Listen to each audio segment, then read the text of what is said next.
ಏನು ಪ್ರಯೋಜನ? ದೈವ ವಿಹೀನಾದದ್ದು ಇದೇ ಸ್ಥಿತಿಯಲ್ಲಿ ಅಂತ ಅನ್ನಿಸ್ತದೆ.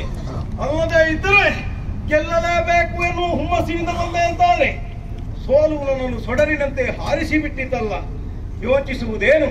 ಹಿಂದ ಕಾದು ಅಮ್ಮನಾಡಿದ ಮಾತು ಈಗ ನೆನಪಿಗೆ ಬರುತ್ತಾ ಉಂಟು. ನೇರವಾಗಿ ತುಹಿನಗಿರಿಯ ತಪ್ಪಲ ಪ್ರಾಂತ್ಯವನ್ನು ಸೇರಿಕೊಂಡು ಭಕ್ತಿಯಿಂದ ವೃದ್ಧಿಸಿಕೊಳ್ಳಿರಿ ಕಾಣಿಸಿಕೊಳ್ಳುತ್ತೇನೆ ಎನ್ನುವ ಹಾಗೆ ಆಡಿದವಳಿದ್ದಾಳೆ. ಹಾಗಾಗಿ ಅಂತಃಕರಣ ಶುದ್ಧಿಯಿಂದ ಅವಳನ್ನೇ ವೃದ್ಧಿಸಿಕೊಳ್ತೇನೆ. ಜಯ ಜಯ ಜಯ ಜಯ.